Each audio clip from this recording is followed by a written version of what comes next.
for the moment of silence and the pledge.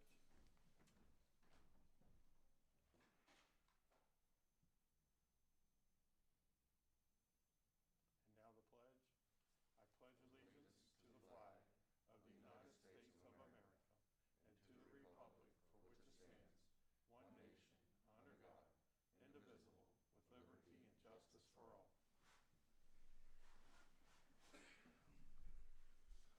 Good morning, everyone. I'd like to call today's meeting to order. We would begin with the approval of minutes, July 28th. Comments, questions, or motion? Motion to approve the July 28th minutes. Is there a second? I'll second. Okay, a first and second. Any other discussion? I'll be abstaining. Okay, thank you, Wayne. You're away. Same here. Yeah. Okay, there'd be three of us. All in favor, say aye. Aye. 3-0. Thank you very much. Vice President Baker, comments? Just good morning to everyone. Hope everybody's doing well. And I notice today we do have one thing on the agenda that I guess I know it has to be on there, but the timing is not right for me, and that's on the salary review study for elected official salaries and so forth. But I'm sure we'll all listen, and I understand For clarity, that comes up every 5 years, yes. right? Four. 4? 4 years, it's statutory. Okay. No, I understand that. But And we have an appointment from the commissioners on there to be made. That's okay. I just think, with everything that's going on, Well, they can easily organize and say no. that's correct. Okay. Thank you, Terry. Wayne? Mr. Okay. Kiefer? Yeah, I have two things here. One, we've talked from time to time about how we could, during COVID, invite the public to participate in our meetings in terms of actually being present in person and speaking to us. And I know we're receiving emails, and that's great, but really nothing beats face-to-face communication when we can hear with the public. So we've talked about it. No ideas have really been shared. I have a couple ideas I'd like to share for us to consider, and maybe we can have this on our agenda for next week or the next time we meet. I know some of our municipalities, Hancock, for example, is holding meetings outdoors, and that allows for greater crowds to assemble. So maybe if just one of our meetings a month, until weather dictates otherwise, if we can meet outside. We have some nice parks in the county, so we can meet any time of day, but meeting outside might accommodate a bit more people. Another thing we could do is maybe schedule meetings or schedule times during our meeting for the public to come in, different intervals. Maybe we have a beginning of the meeting, mid-meeting, or end of the meeting time slots.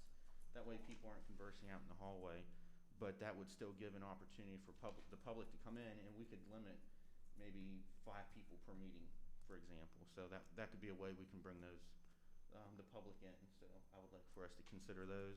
We don't have to comment on that today or decide unless you want to, but just some ideas I think that we could bring the public in sooner. The other question I have, our HR director, as it's been known, has stepped down, and she provided ample notice. Hasn't been anything quite yet on replacing that position. I think it's important for our county. We have a lot of dedicated employees, and HR director oftentimes is looked to for guidance on many issues. So I'd like to know if we are going to replace that position and when that will be started. Our outgoing director gave ample notice, so if we could start working on that, that would be my opinion. Thank you. Yeah, thank you, Mr. Kiefer. Court? Just glad to be back. I agree with Commissioner Kiefer. I do think that the HR director should be deemed a necessity position that we should probably advertise sooner than later on that, so we can bring in somebody there, especially with everything that's going on with the county. It should be a position that we should open up. So sooner than later. That's it. Randy? On Commissioner Kiefer's comments, I like the option 2. I've been thinking about it also. I think you would maybe make appointments for people to come in at certain times, maybe limited to 1 or 2 people, and at intervals where you wouldn't have a gallery, but you would give the people a chance to talk. So yeah, I like that option too, in some type of format. So yeah, I'd be all for that. Outside would be okay, but I'm just afraid for recordings and streaming, it might be get complicated, but I'd have to let somebody smarter than me answer that question. And HR also, yeah, I think we should sooner than later to start moving on that. The other thing would be on the airport advisory board, and I'd be pleased to tell you that Allegiant, who's doing very well, we're doing very well with Allegiant out there, that they sometimes surprise us with audits. They surprised us a few weeks back. They just show up and audit for a couple days. And I might get this a little wrong, but I think there's 149 points they audit on.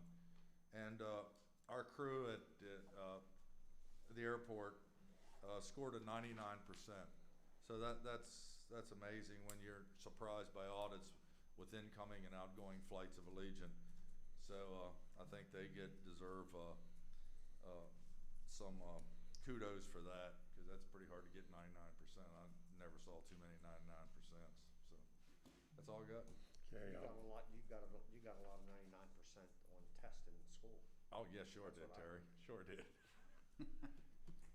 Yeah, last week, Commissioner Baker, in regards to your request about bringing the public back in, I met with Kirk after the meeting, and we met Friday for a meeting to discuss it. Some of the things that you've already mentioned are things we're considering, and one of the things I've mentioned to Tom, I'd like to meet with Tom and Earl and review everything out here, how we do it, consider all this. I think shortly you're going to be seeing a proposal brought, but in the middle of all that, City of Hagerstown opened up and had to close. Yeah, right, all last week, and then you had a couple other restaurants and stuff have problems. So all those are considerations, but we are looking into that, and we'll have a proposal on how we do it in a time frame. But it's important that we do it carefully, but we need still to get the voices here in front of us. That's the way government is best. Second, the only other thing I want to mention, I did attend the Community Fire Company District 12, formerly known as Fairplay Fire Company, the crab feed. They need to be applauded. They took just about every precaution in the world to distance the tables, to have flyers and memos everywhere to wear your mask when leaving the table. They ran announcements every 15 minutes to be sure to wear your mask as reminders. I think it wasn't as large scale as they wanted, but they proved that you could follow the rules and make it work. From talking to some of the members, they were very pleased with the outcome. So Fairplay Fire Company led the way in showing a way you can use the social distancing under the current guidelines and be successful. So I thank them. These fire companies have been tremendously hurt with loss of revenue due to their main fundraisers being canceled, delayed, or non-existent. So thank you, Fairplay, for following all the rules and proving it could be done. With that being said, I now go to staff comments. Anybody, please come forward. Andrew, please introduce yourself. Jamie, please introduce. Good morning, Andrew Eshelman, Director of Public Works. Jamie Dick, Parks and Recreation Deputy Director. Commissioners, Andrew and Jamie are here to talk about a potential idea that we'd ask you to consider, actually to let us know whether you want us to pursue the matter or not. As you know, schools are beginning in a virtual environment this year. What that means is that many of our employees have children at home that they need to provide some type of supervision for. And many of those employees, were they to stay at home, obviously would not be able to do their jobs here and provide the services that we need to provide for the citizens. So Andrew had come up with an idea that we could possibly use some of our parks and recreation resources to address that difficulty. He wanted to float the idea here today as a possibility and get direction as to whether you want us to pursue it.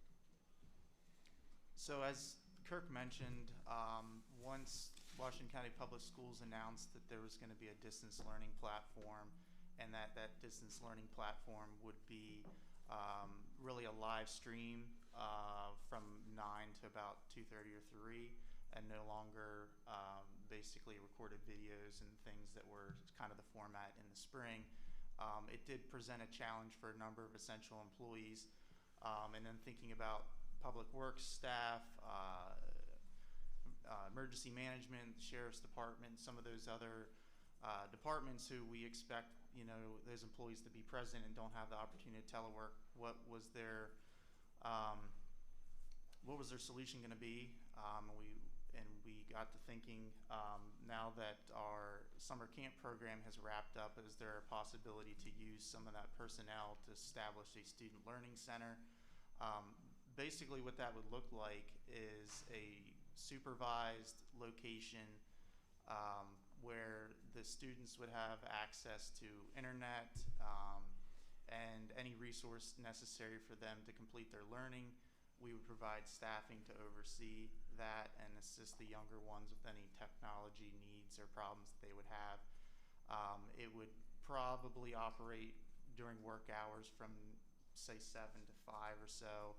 After the educational time would finish in the afternoon, depending on when this student would be picked up, we could look at providing some activities. So initially that was kind of the seed of the idea. We did informally reach out to some of the most affected departments just to gauge, is this a real problem that we need to figure out how to solve? And so at least among several departments probably most affected, which some of them I mentioned, we did find there were at least 23 employees that would be affected in some manner or another. And so we did then take the next step to look at what would a program look like, how much would it cost to operate, and that sort of thing. And so Jamie can talk a little bit about that and where we ended up. Would this be open just to county employees, or would this be open to the general public? Well, where we're at right now, and we'll get to that, is if we just can utilize the employees that we have on our payroll right now, we would only have enough to operate basically one site. And so we would need to limit it to just county employees. If we did look to expand, the other challenge would be a location that we can do this safely. We don't know how long this will last, and so we would need an indoor location that would be suitable. The public school facilities are closed to the public, and so that would probably be the primary challenge, would be location and personnel if we would expand it. But Jamie, you want to share a little bit about? Yeah, thank you. Andrew asked us staff to come up with a plan. We just actually finished up last Friday for our summer camp program, and I'll give you guys some of those numbers as well. So I asked staff to come up. We came up with a 10-hour site here on the 100 West Washington Street, and approximately using 5 staff. We reached out to our staff. We employed 44 part-time people this summer. We had 5 that show interest in it. So it roughly would cost us salary rise $2,200 a week to facilitate it. We do have enough supplies from what we have left over from summer that would probably get us through the fall and winter. So equipment-wise, we would be okay. So the biggest cost would be the staffing. Then we came up with a 10-hour site, and obviously they would have to provide a lunch, snacks, and drinks. And we did want to have to charge a rate, and came up with a proposal of $100 a week for the program. So I think this is a great step forward. It's a nice thing to do. I know other private companies are looking at the same thing. YMCA is doing something similar. I know Antietam Rec is also looking at doing something to help out with what's going on, and I think it's it's a great idea where we can help the families out, because the schools didn't come up with an idea. So if somebody else can come up with an idea to help these kids and these employees, I think it's a great idea. Jamie, you said $2,200 a week, and that's Salaries, yep. yeah, 22. That'd be cover your 5 Yeah. people. Yeah, to cover our 5 How many? people. How many children are you figuring? 15. 15. Yeah, based on the guidelines. There aren't really necessarily guidelines in place, other than that was what we used to operate our summer camp program. And so from a comfort level, that's where we feel would be a good starting point. Now, recognize that we'll space the kids out, follow all the precautions necessary. But I think when you start talking about 30 kids or 50, large numbers, it kind of works against the whole thing, and you kind of question, well, are we really ending up better off than the kids being in the classroom? So I don't think this is anything that we want to be doing, but it's kind of out of necessity that we're trying to solve this problem that many of our employees are going to be facing this fall. Kind of as Commissioner Meinelschmidt said, I've also heard from parents, many who have multiple children, they need to find daycare for or care for while they are at work. So I like the idea as well. I do wonder, maybe a rhetorical question here, some concerns I've also heard from parents is if the school board has decided it's not safe to return children to school in groups, why is it safe for children to return to large groups, whether it's here or in a daycare setting? And I guess maybe my question out of that is, is there a plan in place if the daycare were needed to be closed because of maybe an outbreak, or what kind of liability we might have on our end? Has that been thought through? Yes, that's why we basically follow what we did for summer rec camp programs. I know HR has looked into the insurance question. I don't think they've gotten an answer back, but I would view it similar to the camp program. And so we had daily procedures in place, and Jamie can go about that in further detail. But yes, if there is, suspected symptoms, the student or the staffer is asked to remain home. We've required testing, and certainly if there's things get so bad that can't be contained, the program would be closed for a period of time until we can safely reopen. So, I mean, none of this is without risk. And as I said, it's not a position that we want to have to be in. I don't want to have to offer this program, but I think the reality is that employees need to make alternate arrangements. I mean, myself personally, I have 3 kids.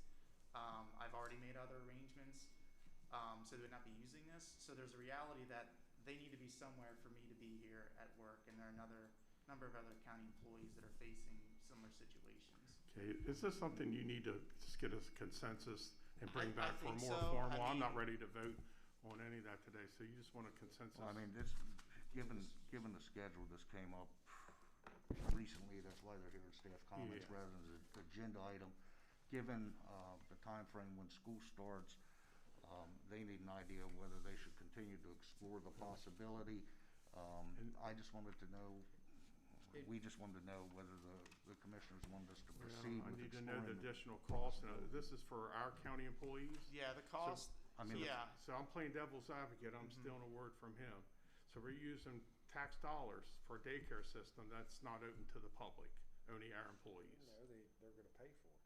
He said A hundred, that's not Well, gonna it pay would, for it. That's- for us to I'd like to operate, see how the breakdown, why you got to 100 and what's the true cost. the true Yeah. cost would be for what, 15, it would be about $150 we would need to charge to So we're break even. To I'm break playing even. devil's advocate, so Mhm. we're subsidizing a program. Unless, if you want us to do revenue neutral, we would Well, I'd charge like to the see fee. what, that's why I'm getting to the point, I'd like Mhm. to see a more detailed ARF with this proposal so we can make those decisions. Jeff, I agree with you. I think you should definitely move forward and let's get, Yeah, have I'm an o- agenda for next week so we Yeah, I'm can have okay all the moving it details. forward, but Okay. I want more complete details Okay. like that, okay? And I personally, if I would like, if we had the ability to open up to the general public or limited general public similar to our camps, and, I think that's something we should look into. Because this is not just a county employee problem. I mean, every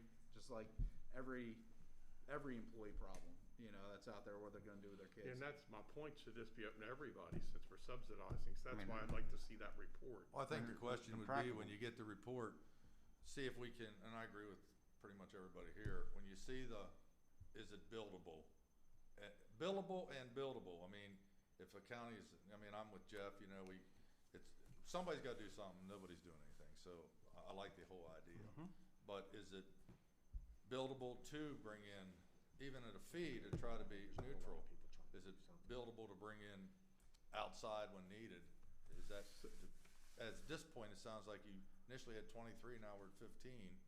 So, if we had 10 requests from the county, billable, citizens could, that's what I'd like to see. Yeah, so your Well, goal I mean, our- today was just Yeah. get a consensus. I think you see all 5 of us Yeah. agree, so get it on the agenda next week with more details. Yeah, it would have to be pretty quick, because this school starts Yeah. in 2 weeks, right? Yep.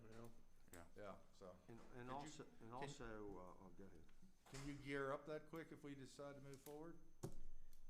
Yeah, we reached out to some staff and, right now we have 5 that committed. We might need a little additional more, Right. so.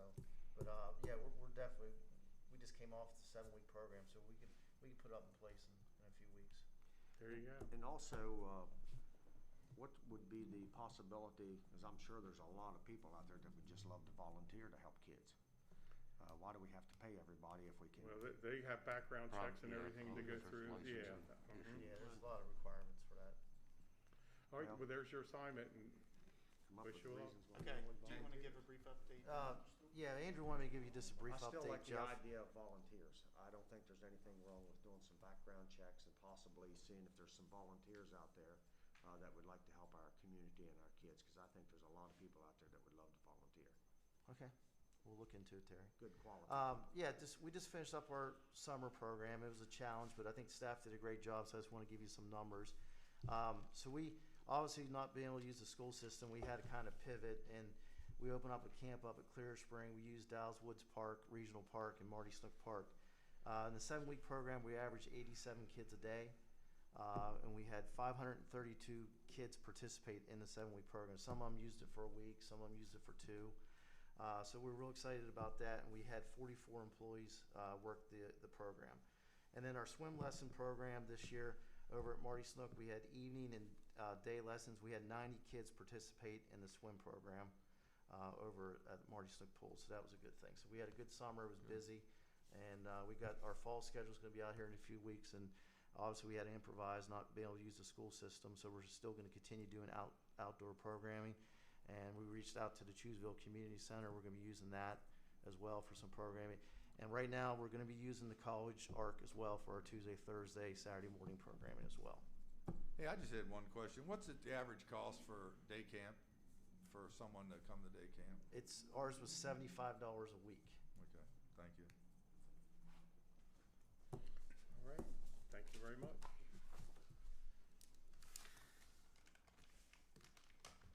Thanks, Jamie, for wiping that down. Thank you.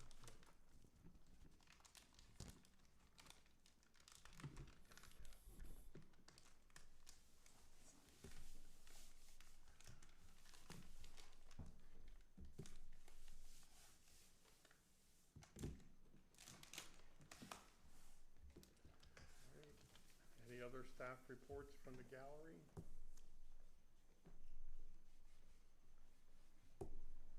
Seeing none, Krista or Mr. Downey? I do once he's finished. Go ahead, Kurt. Commissioners, in front of you is a letter from the Public Service Commission advising you of the public comment hearing regarding the perennial solar project. That hearing is scheduled virtually for September 16th, 2020 at 7 p.m. I would direct your attention to the last paragraph of the letter regarding the Public Utility Law Judge's invitation for you to sit with him if you so desire, either collectively or individually during the virtual hearing, and advising you that any commissioner may, of course, participate in the hearing and present whatever relevant statement is deemed appropriate. That's for your information and awareness. Commissioners, is there someone who wants to sit in with the board? I'm willing to let anyone who chooses desire. We can decide later. We have until September 14th to decide that. That's okay. All right. Kirk, that conclude your reports? Kirk, where's that, if you sat in, where's that at? It's going to be a virtual meeting held. You're not gonna WebEx. actually, so You'll be on the virtual. you're not gonna be in the room with them sitting there? Correct. You'll be on the. It'll all be virtual, okay. Correct. Krista? I have the Washington County Board of Social Services requesting to accept the recommendation to appoint Shannon Gaines to serve an unfulfilled term from August 1st, 2020 through June 30th, 2021. This is a vacancy created by Norma Sappington, and this is not a paid board. Motion to support? I'll make a motion to support. Yes, sir. I'll second. First and second. Any discussion? All in favor, say aye. Aye. And one other, could you just give a brief update what you and I have discussed about the Veterans Advisory Commission? Yeah, President Klein and myself are going to work on preparing information to have the final members appointed and selected and appointed by the commissioners rather than the 4 members that have been Would you appointed. say COVID kind of messed up the 4 people? COVID has made it very difficult for the current members to join and meet. It's just been what seems to be impossible for them to work their schedules due to the social distancing requirements. So I think out of We may urgency select the remaining members and initiate. and initiate board the first up. meeting, yeah, Okay. yep. But not to their fault, but there has No. been some difficulty with COVID and that. Krista, how many members are still outstanding? 5. I believe there's 5, yeah. 5? Yeah. Krista, anything else? No, sir, that's All right, I all. appreciate that. Thank you. Thank you. Next, Salary Study Commission, Kendall, Deputy County Attorney, please come forward.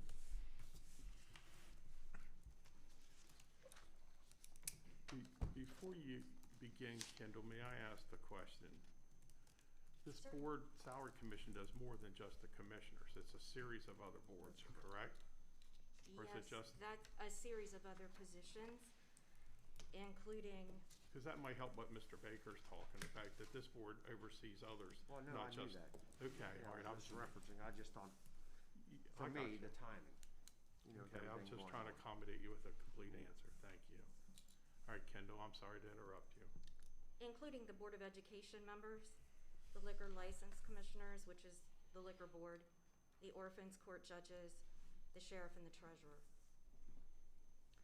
So every 4 years by law and Maryland Code annotated the local government article, the Board of County Commissioners is required to constitute the Salary Study Commission to study the positions I've just mentioned.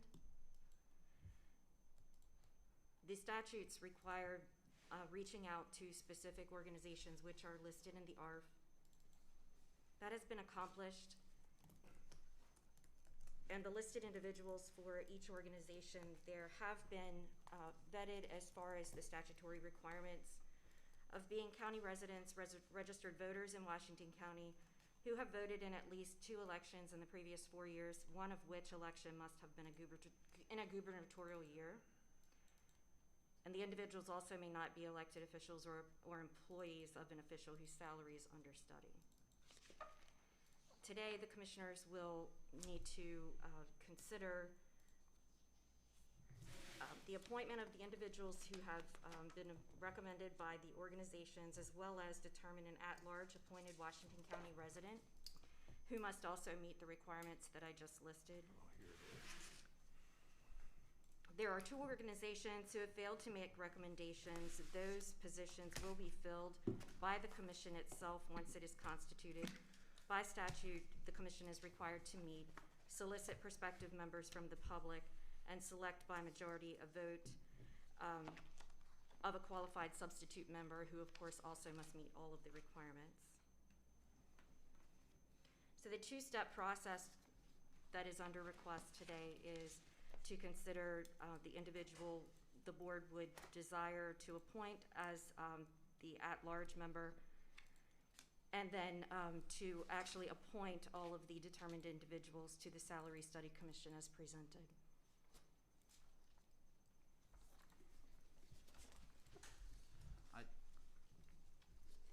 If it's all right, I think no better appointment for the, especially in this scenario for our at-large appointment would be Sarah Greaves, our CFO. She not only knows our budget well, she knows the state budget, and she knows all the people. So I think that would be an excellent appointment at the at-large. I don't believe she's eligible because the statute provides that a member of the commission may not be an elected official or an employee of an official whose salary the commission studies. Okay. Well, that eliminates that one. All right, so this commission is commissioned by law, correct? That's correct, yes. And they form a committee, and they meet, and they come back and make the recommendations based on those, for those 6 entities, correct? And the commissioners can vote to approve either entity or all at once? The commission meets, it determines its own meeting schedule, it keeps minutes of its meetings, it studies the positions that are listed. The statute also provides for what the commission must consider as far as the study of each position, That is set forth in section 28208. It includes scope of responsibilities of each office, education, skills, abilities, licensure, and certification, salaries of similar offices in other jurisdictions, time required to perform the duties, supervision of subordinate employees and the salaries of those employees, the volume of workload that comes through the office, and any other information that the commission determines is relevant. The commission then prepares its report and recommendations and presents that to the commissioners. The deadline for that is December 1. I have a question. Kendall or maybe Kirky, either one. The composition of the board, I understand this goes through state law, but is there a reason why the Cumberland Valley Associated Builders and Contractors, why that trade group and not any one of the number of other professional trade organizations in the county? Why was that profession picked? Do we know? I don't know. When the law was written, that was one of the organizations that was identified as having a representative, but that was a number of years ago, and I don't know why that particular group was included, or why any of the particular groups were included as opposed to some others. With two positions with no names, are they eligible to appoint later and we approve separate, or how's that work? The commission itself, once constituted by the Board of County Commissioners, is actually required by law to fill those positions that are empty. So they will have to submit names. They will make the determination. They Yes. will not have to come back to the Board of County Commissioners and submit names for your approval. Okay, how about our appointment? If we're not ready to approve one today, how's that work? We can come back at a later time. To approve that when selection? you've- Right, So to approve today that you just selection. want our vote to move this board along, is that what this? I do not believe that we can constitute the commission until the Board of County Commissioners has determined the identity of its at-large appointment. So what you need from us, what you hope from us today was an at-large appointment. As well as a motion and a vote to constitute the commission. The commission is written here. As a whole, yes. Yeah. And that doesn't mean we accept what they bring back. We have the opportunity. No, what they, This You was will all certainly changed. review- So what is the process, if they come back and they have recommendations, do they come to us for a vote? They bring your report, they bring their report to you. They bring their recommendations to you. You give them consideration, and you may accept, reject, reduce their recommendations. Well, You may six- not increase their recommendations, and that is by law. Part of their process would include a public hearing also. Okay. So we would have the final say as to if, say for an example, they come in and they want to give county commissioners a 20% pay raise. So we have the right to say no, and then, And to the other 5 categories, correct? The answer is yes. Individually. yeah, because I know a few years ago, this Individually, whole yes. process I thought was changed, and they were trying to get it out of the hand of our delegation so that they didn't have to make a decision, and. that's and- correct. And they were to me, they were trying to get it the way Congress is, and I don't want to be like Congress where they just So automatically get paid. Whatever raises. recommendations they come back with, we have to approve. It's not an automatic done. That's correct. Okay. Okay. And then the other question I have here, why do we, and I'm just asking, I don't know, Cumberland Valley Associated Builders, don't we have a local builders? Well, they are, that's 600 local members out of this whole entire area. So we can't find a viable candidate I out of all know, of that was their choice. They were asked, and did they submit? They were asked to submit an individual to represent their organization. The response, as stated in the ARV, is that they had no viable candidates because all of them reside out of state. Paul You mean- Crampton lives in Washington County. On their executive board, not their members. That's correct. And, yeah, their members are from Maryland too, but their executive board must be elected from, I understand what you're saying there. And I just thought if there was a Washington County Builders Association. Again, my question, they come back and they can nominate someone later, appoint. They will appoint. They will. I thought she said The she- The commission. commission The itself commission. Commission will appoint. will Yes. appoint and Okay. fill those 2 empty slots, representing the Cumberland Valley Associated Builders and Contractors and Joint Veterans Council of Washington County. Yeah, But they'll Right. just be substitute appointments. you're asking 5 commissioners to appoint somebody at large for now, and I think that's, as much as I'd like to get this thing moving, I mean, I don't have anybody in mind. We could take an hour discussing who we wanted to appoint at large, and would that be closed session, or what if he says John Doe and I say I don't like John Doe? I think our appointment should wait. I don't think we've ever conducted any of this in closed session No. previously. We can come up with a name next week. Yeah, But we, I can certainly bring this you back. need us to move this forward with a vote to form this commission. That's what you want today. No, we cannot form the commission. We cannot constitute the commission Constitute, until I'm we using the know wrong its word, but membership. as presented in the, or if you want us to move forward with this. No, she's saying she can't constitute the committee until we have our at-large thing. So if we Right. bring this back next week, we can get our at-large person and get this done next week. If that's the consensus of the group. I have another question, if I may. So, given just the financial conditions that we're expected to face, personally for me, I would not support any increase for any elected or the one appointed office here. Salary increase now is not the right time. I think that was Commissioner Baker's sentiment. To save them time from the committee, if we were to share that sentiment, if that is the sentiment of our group, that we wouldn't support a salary increase for those elected officials, would it be as simple as this group meeting, holding that vote, holding the public hearing if they need to, but that way they don't have to go through the deliberations if we're not going to vote in the affirmative? I think by the statute, though, we have to constitute a group, we have to get a person, they've got to hold a public meeting, like you said, present it, do a presentation, and then come back. Now, yes, if we Keep it abbreviated though, knowing that Exactly. we won't support an increase. Yeah, I understand, as long as we go through the motions, I think you're required to still go through all those motions, but we could be very upfront with saying we're not gonna support any salary raises. I would like to do that. That would be my opinion. As part of the commission's work, the commission or representative of the commission will reach out to you as the board for input. All right, what are we doing? What do you want today? Unless anybody has Somebody have an at-large? has a We're name. bringing it back next week, I thought. unless somebody has a name before an at-large appointment, I think we come back next week with a name. We could all go out. All right, there we go. That's our direction.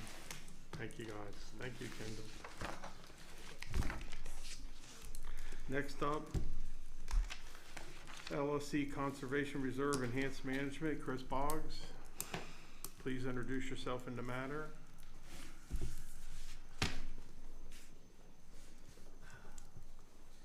Good morning, Chris Boggs, Land Preservation Planner, Department of Planning and Zoning.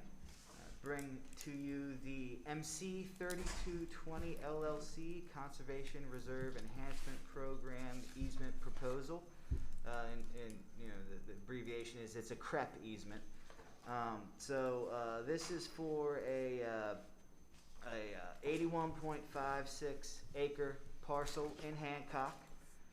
The easement amount would be $272,144.53. Property is located on Hollow Road in Hancock, and it's going to protect 26 acres of woodland and almost 50 acres of hayland that all buffer multiple tributary streams in that Hancock area. There's also a 4.15 acre building envelope around the house and the barn and the garage on the property. Let's see, it's gonna it's gonna buffer about 6,000 feet of those waterways. Also nearby historic Slab Town. Just for some background, the CREP program, this is funded by DNR, and it piggybacks off of the federal CREP contract program.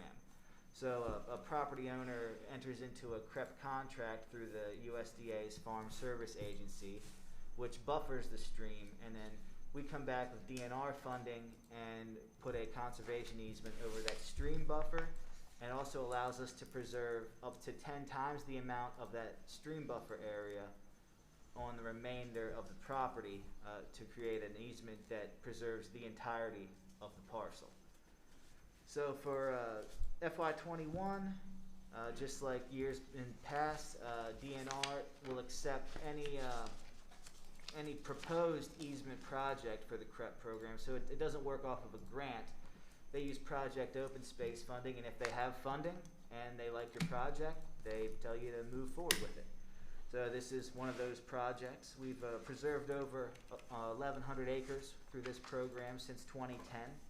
This works very similar to our Rural Legacy program, where we get 1.5% of the easement value for compliance costs, and 3% of the easement value comes to state for admin costs. DNR, the staff supports the program, and they haven't turned down a single project I've presented to them over the past 8 years. So this is another one of those, and essentially if the county rejects the funding, it'll go to another county. So the recommended motion is to approve the MC 3220 LLC CREP easement project for $272,144.53 on 81.56 easement acres. Any questions? Yeah, I'm looking at this map, Yes. and in the ledger there, it has the rural legacy boundary, and it shows like it's in a red block or some red line. I don't see any red lines on the map. This should not be anywhere. Yeah, that I believe was a carryover from an earlier map. This is nowhere near the rural legacy area. So you can see that it's not a. Well, on the map on the lower right, the large county map, the red shaded area, that's the rural legacy area. So you can see this is nowhere near it. Doesn't come close to the rural legacy area, but the CREP program doesn't have to be inside the rural legacy area. Gotcha. It used to, years ago. It was required that CREP easements be within the bounds of the rural legacy area, but I think the state decided to go against it because there was kind of a lack of CREP easements being purchased, so they opened it up to the entire county. Okay, so the CREP program's opened up to the entire. Yes, that was probably about 3 or 4 years ago they changed that policy. This program has gone through multiple transformations in my time here at the county doing land preservation. So this is but I think it's working better right now. Yeah, I'd motion to approve MC 3220 LLC Conservation Reserve Enhancement Program CREP easement proposal. There's first and a second. Any further Another discussion? question, Randy? Oh, go for it. The discussion now. First and second, any discussion? Second. First, second, and a third. I have no further questions. All in favor, say aye. Aye. Who Thank you very. There Thank was you. a second over there. Yeah, thank you, Terry. His voice was muffled. Take your mask off. Thank you, Chris, for cleaning. Next up, parking resolution decision, Sheriff Mullendorf.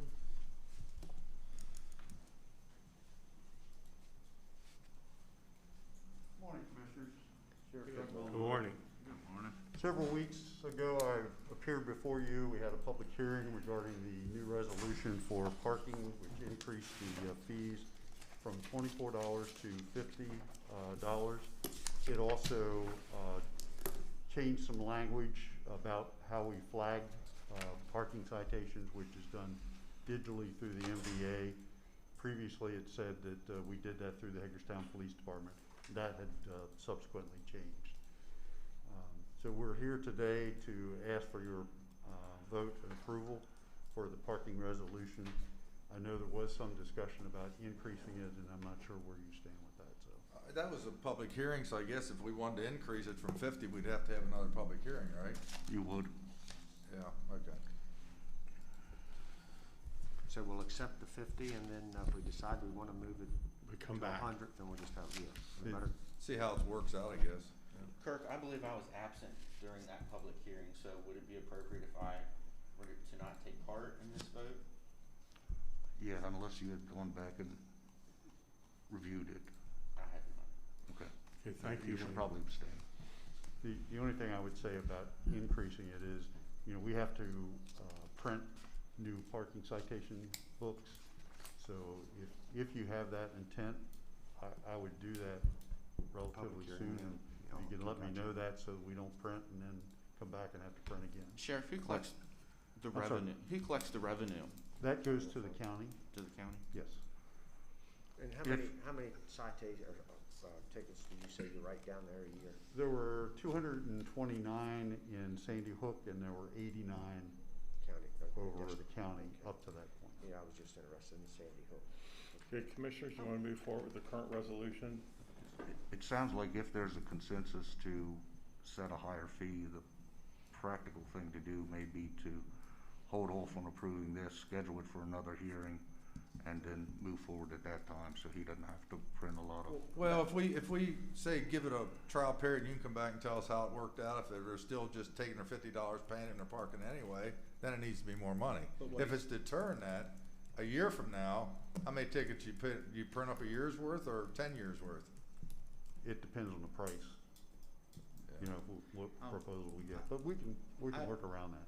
I'd recommend, what Kirk's saying is to do another public hearing if that's what we want, because both myself and Commissioner Kiefer weren't here during that public hearing, and it's, if that's what we're looking at, I think that would be fair if we're gonna increase it. I'm interested in the $100 if we can decide and if we can come to an agreement as to what, the money would be used. Well, let's do $100, then we gotta have another public hearing anyway. That's fine, yeah. Okay, there you go. The other thing is, as long as you set the ceiling high enough for the public hearing, you can You can always back it down. reduce it. Gotcha. This is countywide for this. That's correct. So someone out in Long Meadow or gets a parking ticket, it's $100, not just targeted at South County. That's correct. A But lot of it's that's been- handicap parking, right? Violations? Handicap parking is separate. actually 125. Oh, okay, gotcha. What's your recommendation there, Commissioner Klein? Well, I think we want, since two of them are absent, and we want to come back and have another public hearing and raise the fine higher, I think is what I'm hearing from everybody. So, I'm only interested in the additional money for a fine is if we have, a designated, recipient of the funds. well, I'm gonna support designating it right back for the cost of our deputies going down there, about Yeah. $75 an hour or so, is that would That's be what an I'm saying, as long estimate? as we have somebody. Yeah, that so, designated it. back, staying in the general fund, but right now, we're deciding whether we want another public hearing to raise the rate, is that okay with everyone? Sheriff, Yes, sir. are we able to create, I don't know if the right word, zones? Like if Sandy Hook seems to be an area because it's close to the C&O Canal, can that area be a higher rate than if it is Long Meadow Road or somewhere else? I would defer to Andy, right, maybe, because he knows familiar with what the law says of what we can and can't do.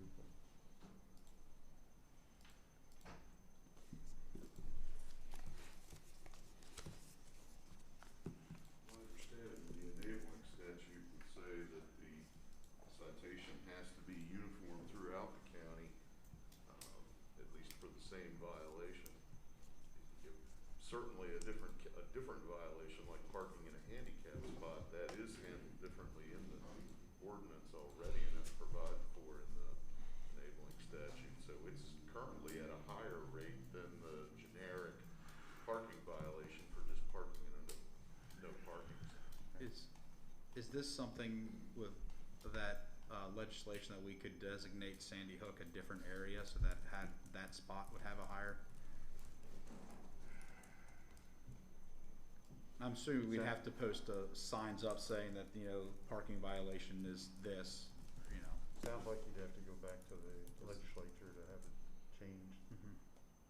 I don't think you can set a different parking fine for one region of the county than you do for another Okay. region of the county. I'm not aware of any ability to discriminate in that fashion.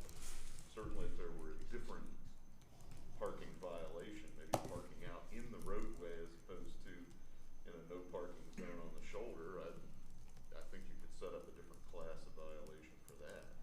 Okay. The part of the reason I bring that up is, based on the numbers you gave, it is a problem in certain parts of the county. And I certainly like the idea of creating additional revenue for our deputies. But I don't know if it'd be additional, it'd be offsetting, be probably more accurate. more correct? money going in that direction. But, in some of our more densely populated areas of the county, parking can be a premium just at residential places. And I just wouldn't want someone to be zapped like that Yeah. because they have difficult parking in their neighborhood. That would just be a concern I would have as to why I would say, why I would hesitate just increasing across the board. What's the cost of printing the books, the citation books for the district? I don't know, Terry, until we actually go to the printer and then we determine, they'll give us a price for, say, 500, 1,000, 2,000, whatever. Well, after Commissioner Klein's comment about how it will affect the people in our immediate county area, I think I'm just gonna go ahead and support the recommended motion, and I'll make a motion to go ahead and support the $50 fee increase, the fee to $50, and just move forward with this today. And if we decide to I have take a- it to 100. I have a first, is there a second to support? Yeah, I'd second it. I think if it becomes a problem at 50, you'll come back to us a year from now and say, hey, yeah, I'm good with that. Okay, I have a first and a second, any discussion? I have one comment, I thank you, because that's a good point that we've all agreed upon. Any other questions? All in favor, say aye to support. Aye. Aye, 5-0. Abstain. And I'll abstain. Yeah, 2 abstentions. 3. 3 of them. Oh, 3, okay. 2 weren't here. Yeah. Thank Thank you. Thank you, Commissioner. Yeah. I just big discussion later.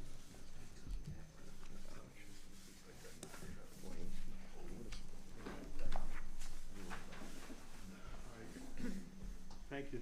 You're right.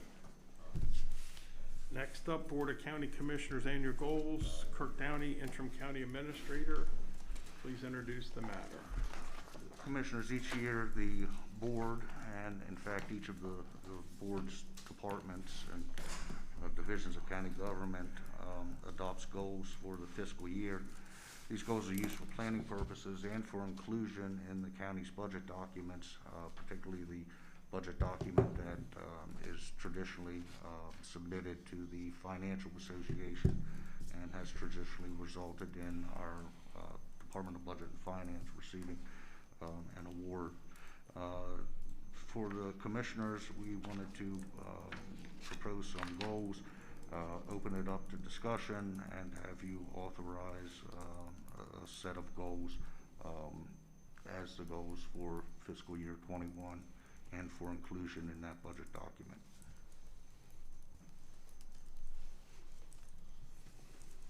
Commissioners, comments, additions, or anything else you'd like to add?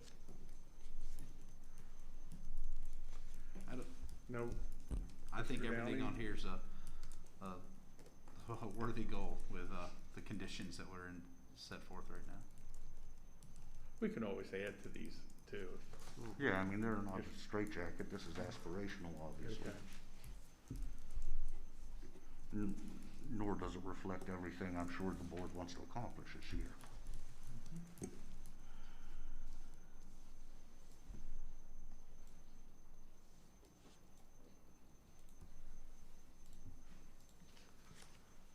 I move to adopt the goals of the Board of County Commissioners as described here, with the understanding that we can always add more goals. Absolutely. Is there a second for that? I'll second. Have first and second. Any further discussion? Hearing none, all in favor say aye. Aye. Thank you very much. Thank you. Next up, community organization funding. Susan Buchanan, please introduce yourself in the matter. Thank you. Good morning, Susan Buchanan, Director, Office of Grant Management. I'm here this morning to discuss the service priority areas and eligible expenses for fiscal year 2022 for the Community Organizational Funding grants. The Community Organization Funding Committee is preparing for fiscal year 2022 application and review process. As agreed upon, the Board of County Commissioners will annually determine and approve the service priority areas eligible to receive funding consideration, and they will also set or approve the total available funding that should be dedicated to each established service priority area. In addition, discussion regarding allowing the eligibility of capital expenses will be revisited. Historically, the board has funded 6 service priority areas, which are arts and culture, domestic violence, families and children, recreation, seniors, and other. These service priority areas have encompassed and included all applications received and have not excluded any organization from making application for funding. For the purposes of the committee's fiscal year 2022 considerations, Washington County's Chief Financial Officer has indicated $774,000 is available for distribution. This amount is unchanged from FY21. The total is subject to adjustment as the fiscal year 2022 budget is discussed. It is the recommendation of the county CFO and myself that the amount of funding made available for each respective service priority area be set as indicated below in the chart on the ARF. These fundings are the same amount that was available in each category in FY21.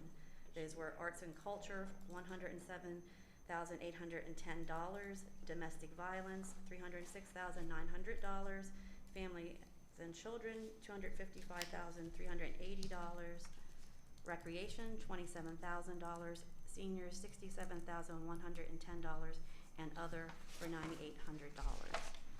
As previously agreed upon by the board, the committee does have the latitude to move 20% of the approved amounts from one service priority area to another, but each year, at the end of the year, going into the next year, it gets reset back to the original amount.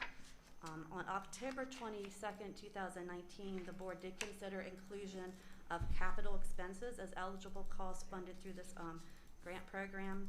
After discussion, the board voted against the inclusion of capital expenses, but then requested that the subject be brought up again in August when I come before you each year to set the priority areas. Capital assets include land improvements to land, easements, building improvements, vehicles, machinery, equipment, and all other tangible and intangible assets that are used in operations and have initial useful lives extending beyond a 2-year reporting period.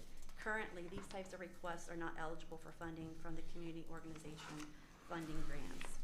Just to start that discussion, I can give you some pros and cons just from my standpoint of working with this funding. The pros would be increased flexibility of the grant program to serve different types of projects. It also would provide nonprofits that receive the majority of their funding from operational funding from a state or federal source. They could then use this funding to assist with some small capital projects. Eliminate judgment calls by the committee to what entails a capital expense.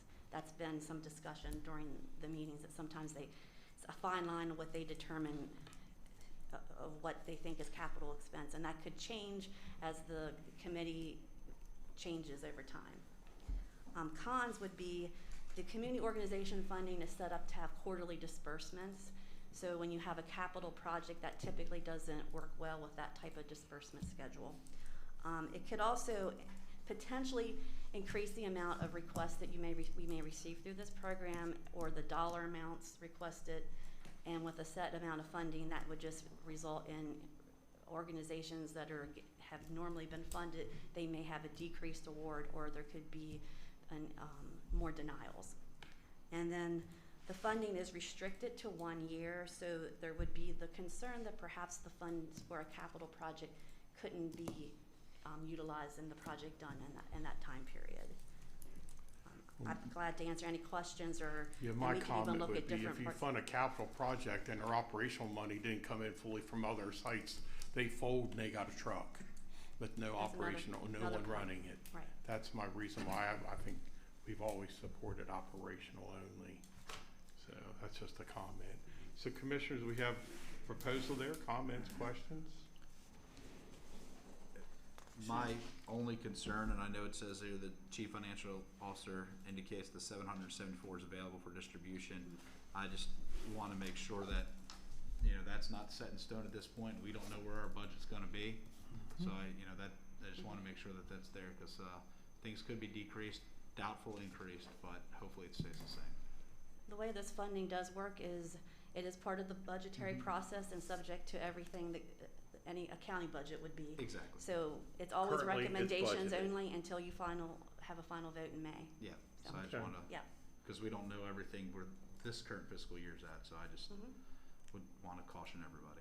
Susan, correct me if I'm wrong, last week when you came in with the gaming commission, didn't they decide to gear their monies that was available to like service-based organizations, not necessarily, Arts and culture. yeah. Yeah. They were hit hard Yeah. funding. The Gaming Commission, they do not have any set category where they have certain amounts of the gaming fund set towards certain priority areas. Normally we separate it just that for administrative purposes. We look at the applications just to see where the trends are. So when you get the press release, you can see the percentages of different categories that were funded. This year, Gaming Commission had a very difficult job because of the 18% decrease in gaming funds that they had to distribute. So they had to make some hard decisions, and they did make decisions. Their decisions were that they were more geared towards funding some of the service providers that they felt like were assisting some of the needs of the community related to the pandemic, and some of the other areas they had some concerns whether recreational, cultural activities were going to be able to take place in the coming year based upon all the restrictions. So they chose to fund those other types of organizations instead this year. Well, I think like Commissioner Monishman said, this board may be faced with those same, predicaments when they meet. Same as last year, it's hard to believe this came around and a year later, we're that quick. Time flies. I support monies, I'm not sure what dollar amount, but I do support monies for capital projects. I think, we are providing this for operating expenses, and like we just said, there's a possibility this could be reduced. That's gonna hurt the operations of our nonprofits if it's reduced, and if money was available for capital projects, that would just decrease that reliance on this grant of money for operating expenses, and let organizations decide if they want to use it for a capital expense or an operating expense, and let our board decide. Excuse me. Yeah, go ahead. And let our board, the people that we appoint to serve on this, decide what projects to use that for. I will put caps on it. I will put limits on it. And if we're looking at a 5-year building project for, I'm just a second Dewey's house. I'm just gonna say maybe that is too long term of commitment for us to make, or maybe that wouldn't necessarily be feasible. The county would probably help in a different way anyway. But I would support capital projects, an amount of money, but same as last year, I would support that. I could add just some information. The typical capital expense that we get that gets requested through this program is not your large capital project. That's what I was going to ask. It tends to be equipment, vehicles, things of that nature that fit the definition of capital expense, but aren't what you look at as a long. A vehicle would be, say, $30,000. Right. They're not going to get $30,000 in 1 year for that. Correct? Not necessarily. And that would have to be accumulated over years, but that's not the intent of the program, is it? It's a 1 year. You have 1 year, just like so our. if they were given, an organization was given $3,000 for a truck, it's $30,000. Can they hold that money for 10 years, or would it be? That's my question. No. Well, I think if I may, for this grant and most grants that you work with, Susan, I know I've steered a lot of nonprofits your way. We don't like to be the sole funder on any project, so I don't think they would be saving $3,000 for 10 years from this grant. Yeah, we would say maybe, I don't know, $5,000, but show us where you're getting the other 25 from. Yeah. So what would you say the average dollar amount request is for a capital grant? Could we set a limit, say if you apply for a capital grant, we're gonna limit you at 5,000? We could, if you wanted to go towards including capital expenses in this as an eligible expense, you could set a cap at 5,000, 10,000. That could be. What would happen if they received a $5,000 $5,000 capital grant and they couldn't raise the necessary funds to make the capital purchase? If that would be the case, they could either come back during the year and ask for a modification, and the committee could approve or deny that, or they would have to return the funds. Those are the two options. So basically, it's up to each individual organization. They know where they need the money. Is that what you're saying? And they know where they need the money. If we said 5,000 capital, they know they really need 5,000 for capital, but under this, they couldn't use it for capital. Is that correct? Right? The way it is currently, capital expenses are not eligible uses. Now, we still do get requests for capital expenses, but they get denied. So when was this organization founded? the grant program. It was fiscal year 13 was the first year that, Okay. I think it was actually developed in 2011. 'Cause Yeah, it's always I remember the to it. And it's discussion. always been operational, It was always operational. and it's And- worked well since 2013. For me, I'm okay with just keeping it as is, at least this year, to see how everything Sure. plays out in the next year.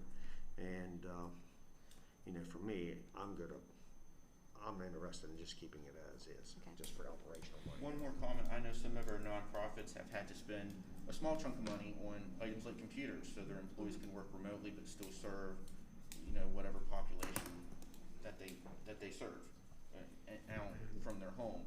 So computers would computers be a capital project if a company, organization needed to buy? That's where you get into your gray area. It's the dollar amount that normally is, I think $5,000 is The the gaming cutoff. commission has rejected some of those supports for that. And if we did do like a $5,000 limit or 10,000, could we also say land and building projects is a capital expense we won't fund?